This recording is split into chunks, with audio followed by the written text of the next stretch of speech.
When looking for the king of podcasts, you're at the wrong channel. Well, excuse me! Looking for good ideas for life? You're far from good hands. Hey, bud, what's your problem? If you think the listener is always right, you're far from the right place. Out of order! Even in the future, nothing works! Hosted by a Northeasterner by birth, but a rebel by choice. Are you threatening me? If you want a host that floats between love and madness, and we know the night is always gonna be here anyway. Thinking of you's working up my appetite. Looking forward to a little afternoon delight. then play on and listen to Crazy Train Radio. All right, guys, listen to this blues riff and B. Watch me for the changes and try and keep up, okay?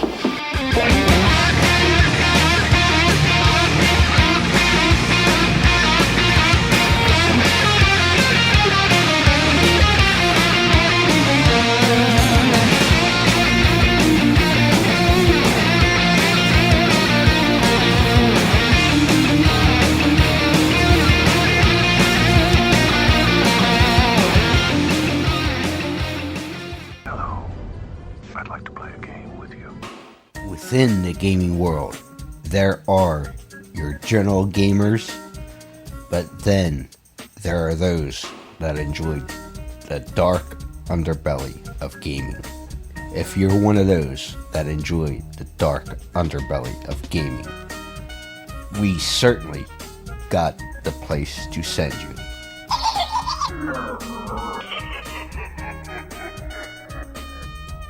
Scorpion Lair Games. That's right, Scorpion Lair Games is the creators of the true crime hit Killers, the card game. Let's not forget they also have Killers Clothing Company, their profiler game, and things like the 5-Minute Murder channel on YouTube. And we certainly can't forget the new book that is certainly a hit, Beyond the Headliners, True Crimes, Myths, and Legends. Make sure you visit Jeff and the Scorpion Lair Games on Facebook and everywhere today.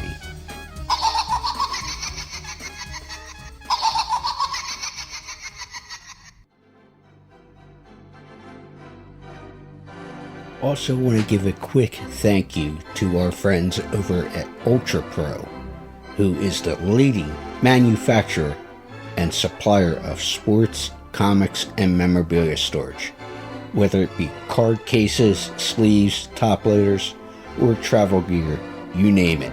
We are also going to be working with Ultra Pro in the next few months to do some special giveaway packages for the holiday season coming up in a few months, so stay tuned.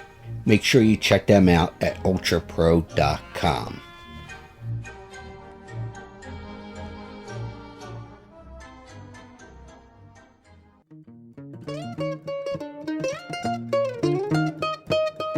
Hey, my name is Travis Lim, and you're listening to Crazy Train.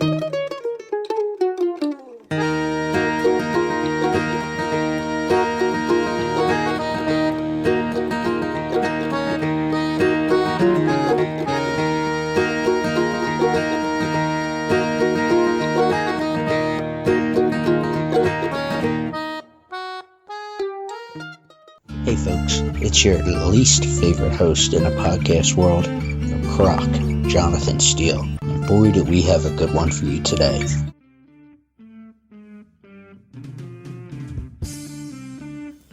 Ladies and gentlemen, boys and girls, children of all ages, this next guest is an international hip-hop champion that has had success on many formats, such as NBC's World of Dance. He was part of a team that was a Golden Buzzer winner on Canada's Got Talent and a Hip Hop International's world champion who is sharing his journey to hopefully inspire others to chase their goals. This guest Travis Lim. So, Mr. Lim, there's a lot to talk about with you. Sir. But first and foremost, how are you? What's going on currently for you? What's going on currently? I'm doing really great. I'm currently in Los Angeles, just living the dancer life, dancing a lot, training a lot, also enjoying life and such. So, yeah, how are you? I can't complain, but you were born in Vancouver, British Columbia. So, curious to know, and obviously, as I mentioned in the intro, there's a bunch of awards and went from a small studio in Richmond, British Columbia, to the international stages. Yeah. How big is the dance scene in Vancouver and Western Canada to begin with? I've had the pleasure of being in the dance scene in Vancouver for almost like 17 years now. So from the time that I started, I feel like Vancouver, at least the hip hop scene within Vancouver, has had a chance to really grow and flourish. I think in the past decade, like there has been a lot of productions as well that have come to Canada because of the currency exchange, and it's made it a lot easier for productions to access the Canadian market. And I think overall, we've seen a huge growth and a huge rise in popularity of hip hop dance in Vancouver and just dance in general, fueling a lot of artists and creative projects and things like that. So yeah, I think totally upward trend in the past 2 decades. I've had the pleasure of really seeing this market grow. Yeah. Well, you had, as a younger performer, if I read this right, the Hip Hop Internationals World Championship and a 3-time gold medalist at the IDO World Dance Championships. Yeah. So having awards like that at such a young age, then getting into like World of Dance and Golden Buzzer, Canada's Got Talent and such, is there a lot of ego, I should say, within the dance world, like in other forms of entertainment? Or what's that like, especially being successful at a young age? Yeah, it's interesting that you asked that. I think from a young age, I've always thought that like that is something that has motivated me, is just the competition. From a young age, I've been like very highly competitive, whether it's like in the studio or in a worldwide competition, in international competition. I'm always trying to prove that I'm the best in the room. So perhaps there is a little bit of ego involved in that. But yeah, it's something that I fell in love with at such a young age, and continuing to just evolve and progress in doing larger and larger competitions to finally reaching stages like HHI and IDO. It definitely was a journey to get there. And then finally, after years of practice and hard work, getting the chance to represent my country and take home gold medals at those prestigious events, it's definitely a dream come true, and only fueled my passion more, and perhaps fueled my ego more. But yeah, definitely very competitive from a young age. Now, obviously, there has been more eyes on hip hop dance since the Olympics. Yeah, so true. What do you think, or I should say, why do you think that is? Is it because it was part of the Olympics, or is it the scene just grown so much that eyes across the globe are looking at it? Yeah, I mean, with hip hop dance, or hip hop and culture in general, it's never faded since the 70s and the 80s from the popular culture. If we look at like everything that is popular in the media today, we can see the influence of hip hop everywhere. From the music that we listen to. If you just look at the Billboard Hot 100, a lot of those songs are going to be from this hip hop culture. And I think that with the rise of hip hop and its dissemination into popular culture, like the dance component of it is also going to see that rise. Breaking was a huge thing in the 80s and 90s, and a lot of people think that it's faded, since those days. But the community is still strong. The dance community that I've had the chance to interact with for the past decade and a half has been growing and really strong and really well connected. And the representation of breaking at the Olympics is just one part of that. You know, there are breaking events, huge events that happen every week around the world. And breaking at the Olympics was just one example of that. So I think that to answer your question, it's always had eyeballs on it. It's always been popular. It's always been large within its own community. But having the platform like the Olympics has brought definitely more eyeballs to the dance, to the art form, and to the sport, for sure. Well, obviously, there have been some restrictions a couple years ago with COVID and all that fun stuff.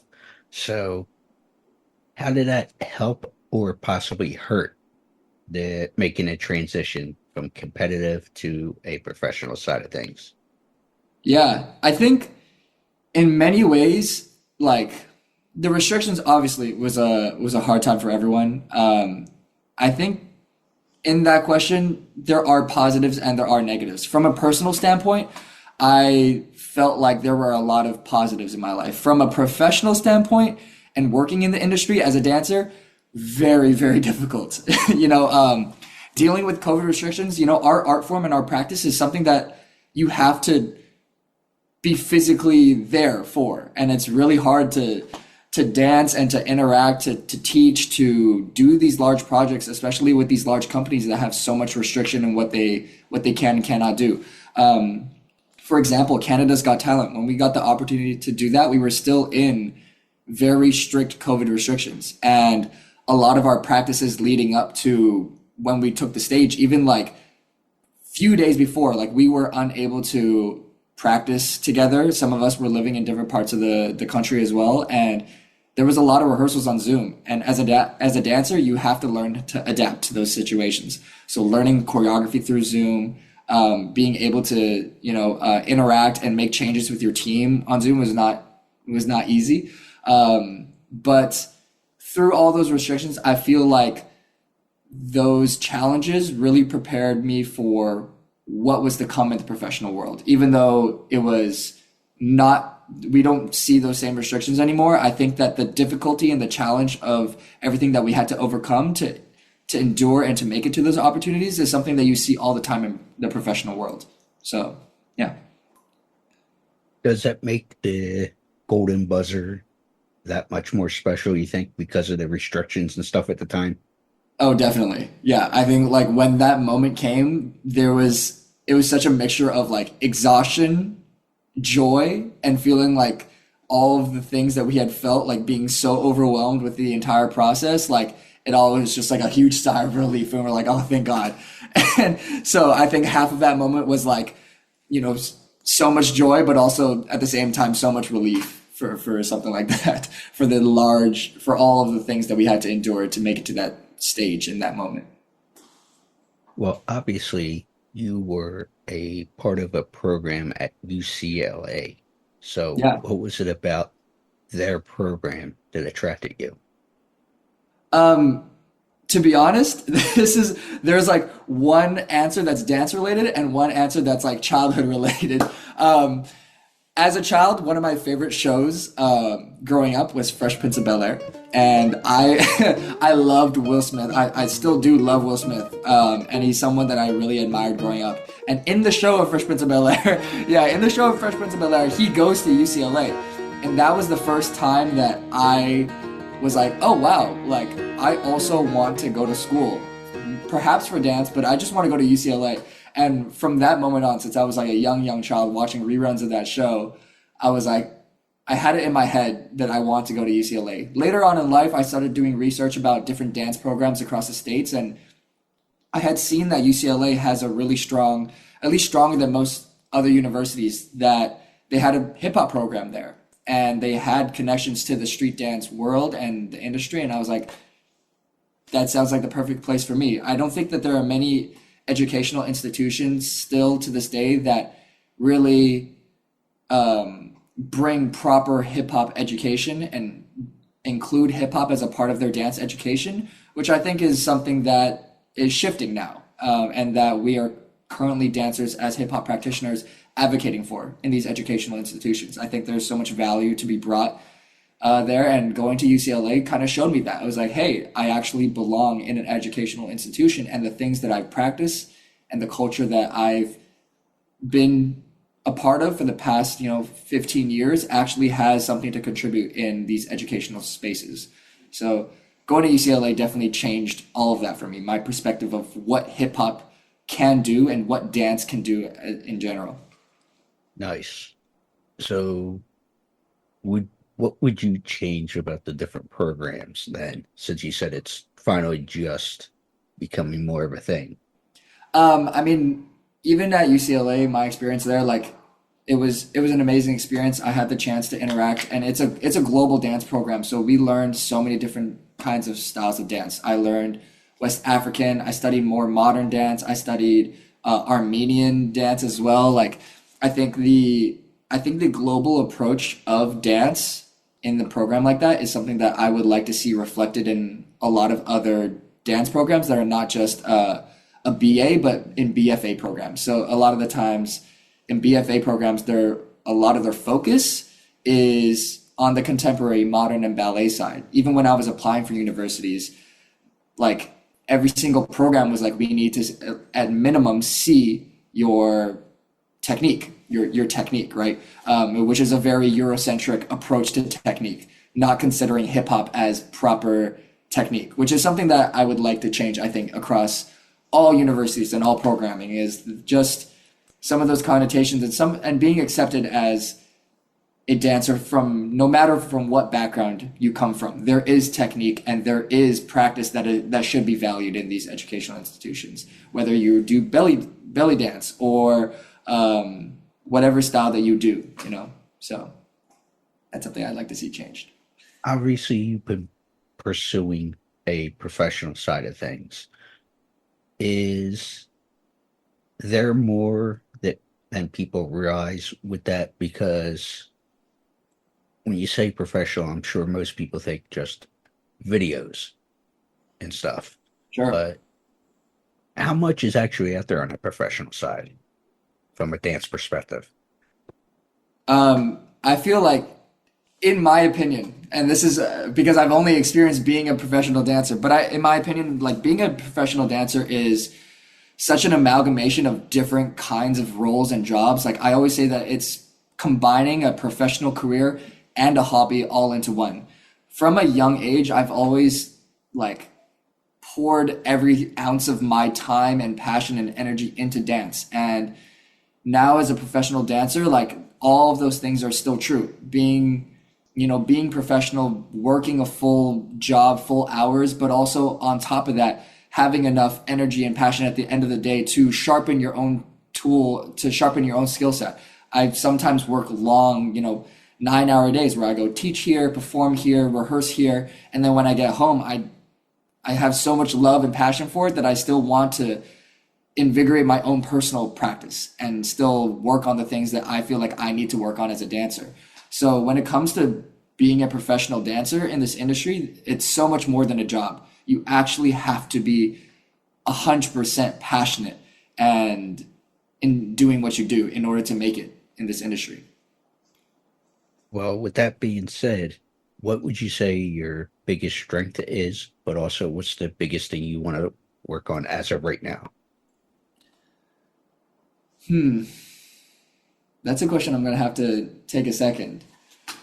My biggest strength, I think my biggest strength in this dance and in this professional world is, I would have to say my positivity. I feel like I'm a very positive person, and that allows me to sometimes see opportunities even when they are not maybe fully fleshed out, or they're maybe not possible or seemingly not possible to the normal person. I feel like I am a hopeless optimist. I don't know if that's the right expression, but I'm hopelessly optimistic about things. I always feel like I can do things even though they may be out of reach. And sometimes that can be my most fatal flaws. I end up overextending myself in many situations where I feel like I can do these things and do these things and stack up my schedule to the point where I do end up failing and not being able to meet the expectations that I set for myself. And I think that being a dancer is all about just constantly adjusting for those expectations. And, you know, being positive is not so much a bad thing. I think that it's allowed me to capture many opportunities that I felt like were out of reach, but also at some points have overextended myself through that perspective. No, that totally makes sense. But I was reading you were involved with a program on Shaw TV in hosting your own show. What was that, and what is Shaw TV for those who might not be familiar with that outlet? Yeah. Are you based in Canada? Where are you based in? Philly. Oh, in Philly. Okay. So you know about the Fresh Prince of Bel-Air then, and the Yeah. Philly cheesesteaks and all. That's Just where had one for lunch. yeah, that's yeah. Did the grease melt through the bag? Because that's what I've heard makes a good Philly cheesesteak. Depends on where you get it. I'm not much Okay. of one with the grease on it, but I would say, and people, I don't care if we're gonna go there, I don't care what type of sandwich you get, whether it's a cheesesteak or a hoagie or Okay. whatever. It's all about the bread in the area. All about the bread. Okay. It Gotcha. makes the sandwich that Yeah. much better. Yeah. I first learned about Philly cheesesteaks on Fresh Prince of Bel-Air, and you best believe when I when I traveled to the States, I was looking for Philly cheesesteaks. But I've yet to travel to Philadelphia and have one for myself. So that's definitely on my bucket list. The other When ones you have get over here, I'll show you where to get the sandwiches. for sure. Yeah, definitely. You got to send me the Yelp for that. I Yeah. got you. But to answer your question, so yeah, Shaw TV is a network in Canada.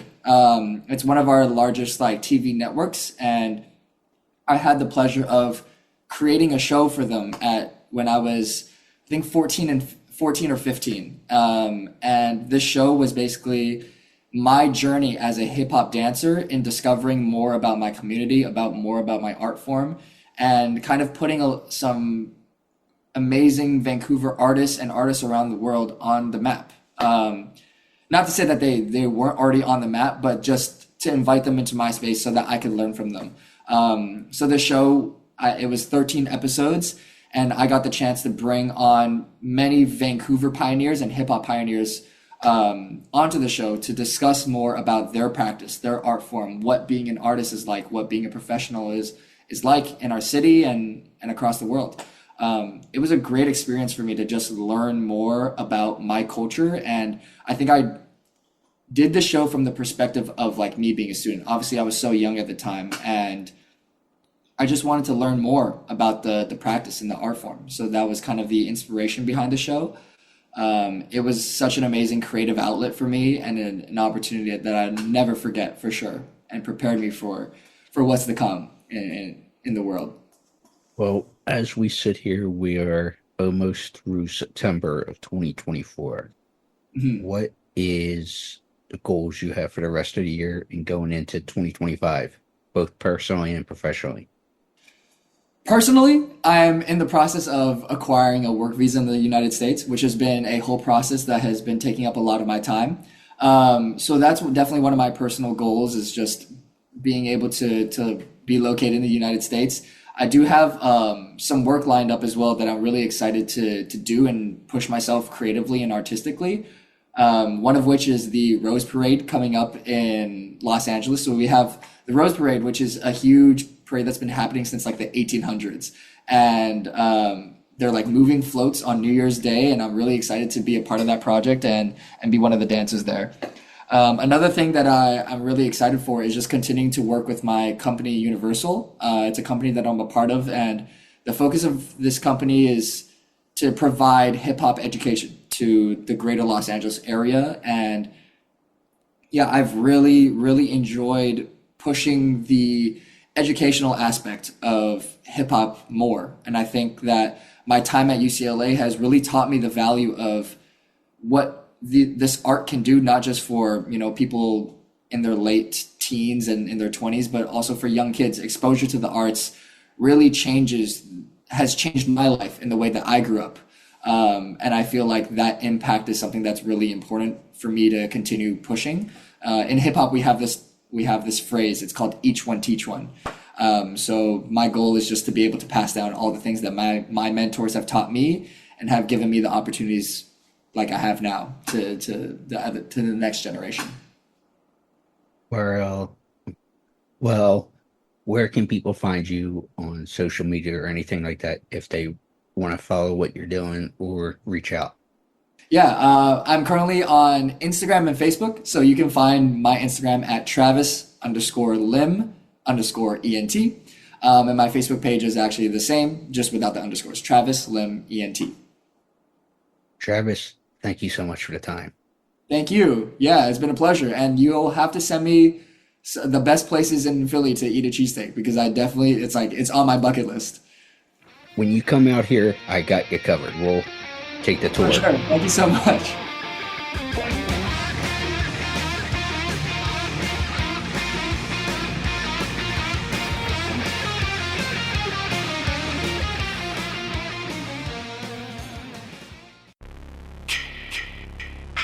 Hey there, Friday fans. We know how much you enjoy the movies.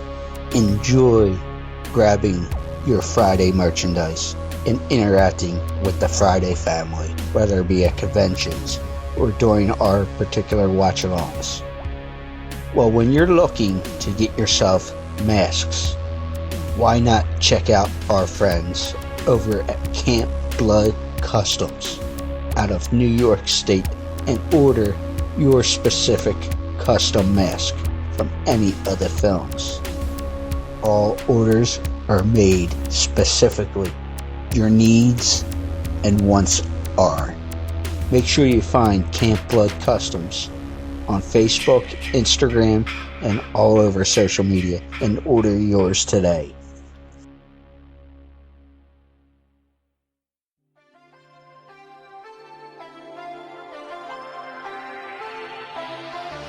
Hi, my name's Amelie McLean. I play the little pale girl in Terrifier 2, and you're listening to Crazy Train Radio.